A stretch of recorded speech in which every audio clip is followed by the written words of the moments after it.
What's up, theorists? CJ Williams checking in for Culturalist Theory.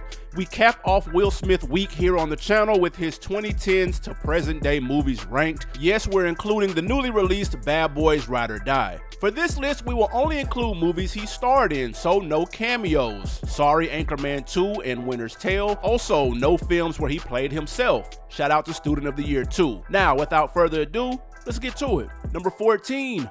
After Earth. Capping off a mean 3-game losing streak by director M. Night Shyamalan, After Earth not only comes in last on this 2010's list, but don't be surprised if you see it in the same position on Will's all-time ranking video we do, as well as M. Night's. Spoiler alert. His second film with son Jaden, the first being 2007's The Pursuit of Happiness, is set 1,000 years in the future, mostly in an abandoned Earth. But it will only take you a few minutes to forget this awfully dry sci-fi adventure flick after watching. In an interview with Esquire, Smith called it, quote, the most painful failure in his career, end quote. And yes, it's that bad. Despite being panned by critics, audiences, and the actor himself, it was still a box office success with worldwide receipts totaling north of $240 million. Go figure. Number 13, Bright. Will has had a handful of battles with aliens, robots, and nocturnal mutants. You can now add orcs and fairies to that list. Well, you know what? We'll just call them elves. Bright shows humans and elves living together trying to coexist,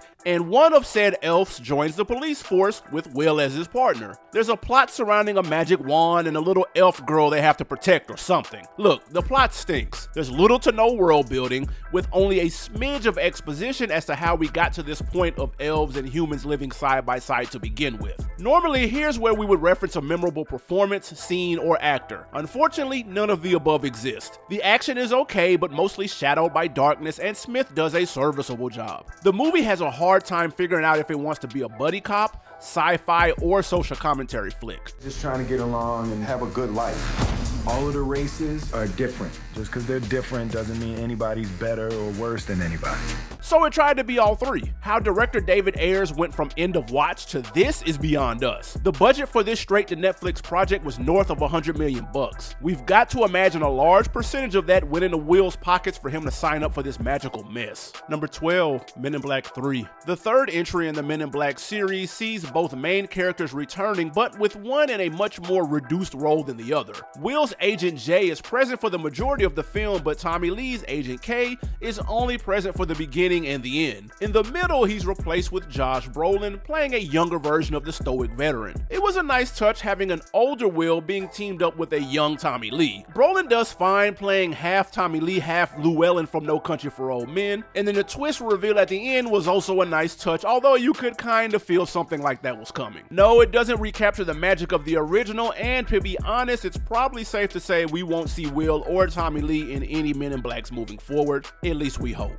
Number 11, Aladdin. Remember the 2010s when Disney was on a live-action remake streak, recreating their beloved animated catalog? First it was Cinderella, then Jungle Book, Beauty and the Beast, and then Dumbo. Well, you know they couldn't just leave Aladdin out in the cold, could they? You can look at these retellings like classic Jordan silhouettes remade but with new tweaks. Sometimes it works, other times not so much. The classic peasant turned prince story falls probably somewhere toward the bottom of these attempts. Much has been said about the special effects, and yes, Will looks weird as the rapping, singing, beatboxing Blue Genie, but although he's no Robin Williams, he's easily the best thing about the film. Only problem is it takes him 40 minutes to appear on screen. Of course, the music was on point, even the one new original song was nice, and the genie controlling Aladdin dance scene was pretty entertaining. Plans for a sequel were made with Smith having an even larger role, but those seem to have put on ice. That's too bad. We'd sign up for a full-length flick that would allow Will in his non-CGI form to cook. Smith wrapped that magic carpet around his neck like a cape,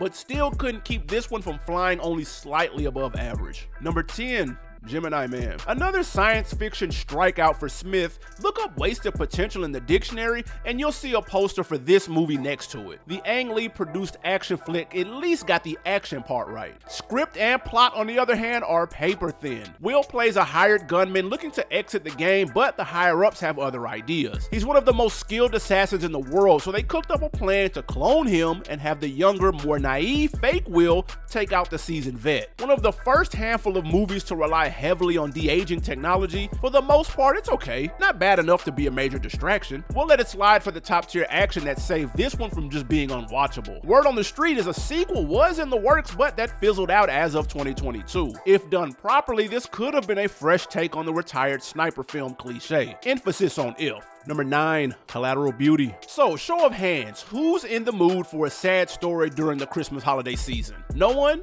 Okay, didn't think so. Well, Will Smith, Edward Norton, Kate Winslet, Michael Pena, and Helen Mirren tried to deliver on the wannabe tearjerker Collateral Beauty anyway. The heavyweight cast held up their end of the bargain at least, especially Will, trying his hardest to make up for a slow-moving, semi-confusing film with a downright absurd plot. Speaking of the latter, the film got lambasted by critics for the bait-and-switch trailer, in which the plot shown in the previews wasn't the real deal. We'll spare you the spoilers in case you want to get your sad stream on, but Hollywood should know that nobody likes when they do that. It's not all garbage here, as there are some touching moments, and the first twist ending does work on a certain level. Unfortunately, the latter is immediately stepped on by a second twist that would make M. Night Shyamalan proud, but pretty much makes everything you saw before it make little to no sense. We hate to be a Scrooge, but if you've never seen or even heard of a movie with this much talent, there's usually a reason. Yeah, we know, bah humbug to you too. Number 8, Spies in Disguise. Will's 2019 Spies in Disguise, his first animated role since Shark Tank 15 years prior,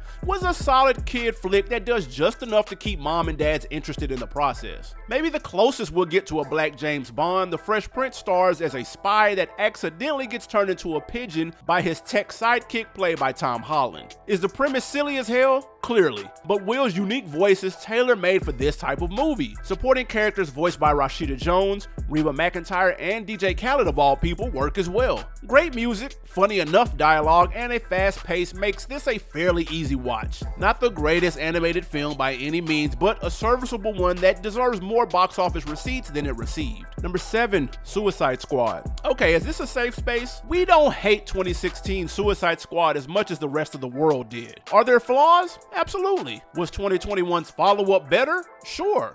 But there are some qualities to like in this one as well. It started out very promising. The first two people we meet, Smith's Deadshot and Margot Robbie's Harley Quinn, carry the movie on their shoulders. Brief appearances by the Bat were satisfying. Viola Davis can do no wrong no matter what she's in, and Joel Kinnaman as Colonel Flagg was a badass we can get behind. There's just two little big things that overshadow the wins: Jared Leto's laughable Joker impression and the who gives a shit villain. The first half houses the highlights, but that's why they play the game, because the remaining 2 quarters are mid at best. Everything culminates to a CGI showdown that's only entertaining once it's over. Too bad Smith's Deadshot didn't make the sequel. He deserved better. On an interesting note, despite being panned by critics and most fans, this film went crazy at the box office, coming in at about $750 million worldwide. While 2021's more well-received, The Suicide Squad didn't even surpass its budget with only $168 million. So people really hated this one enough to boycott the sequel? Come on now, you know it wasn't that bad. Number 6, Concussion.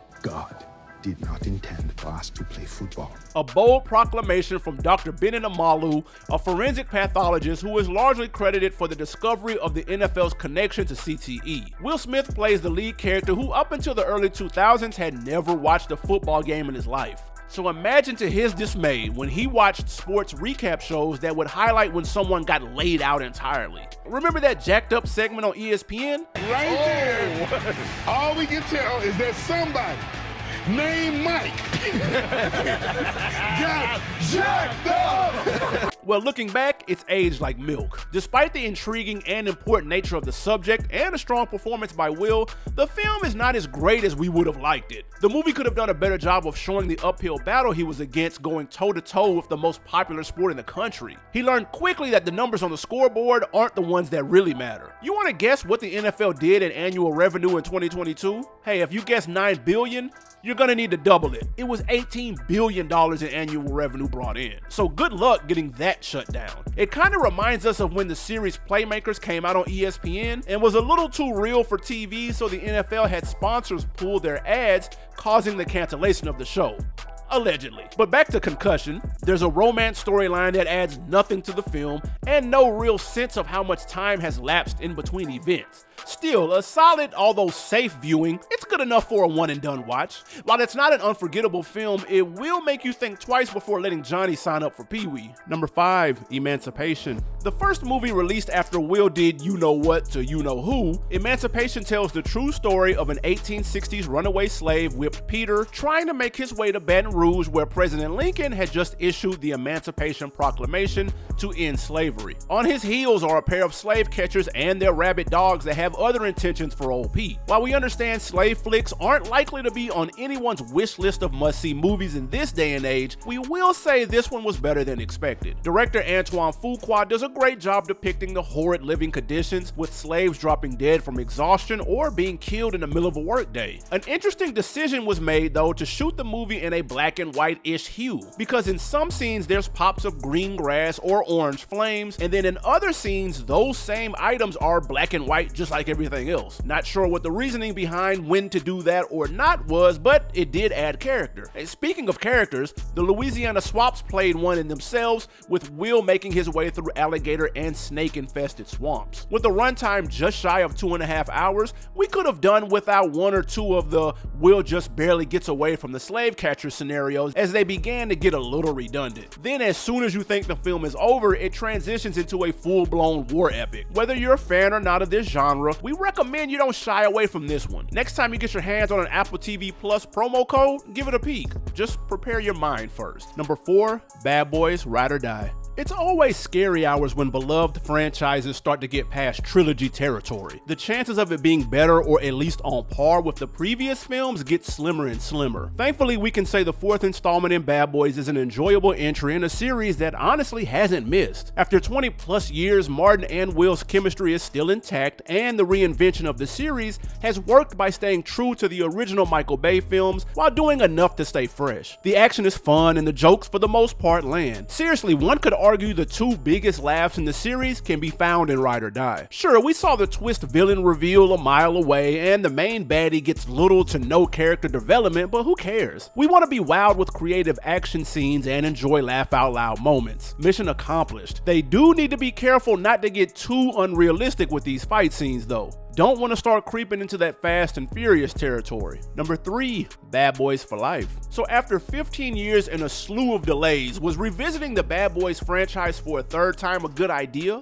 We'd say hell yeah. An early near-death experience by Will's character Mike and the birth of Martin's character's grandson sets up the classic one partner wants revenge while the other wants out scenario. We get exactly what we've come to expect in a Bad Boys flick. Stylistic action set pieces, funny back and forths, and formidable bad guys. An almost death and actual death of a main character gave the movie stakes. There was a good enough plot involving a son Mike didn't know he had, and we get introduced to the possible new wave of bad boys and girls to take over the mantle. The only real misstep was in the titling. Why wouldn't they call the 4th installment Bad Boys for Life and this one Ride or Die instead of the other way around? They even name dropped the subtitle in the movie.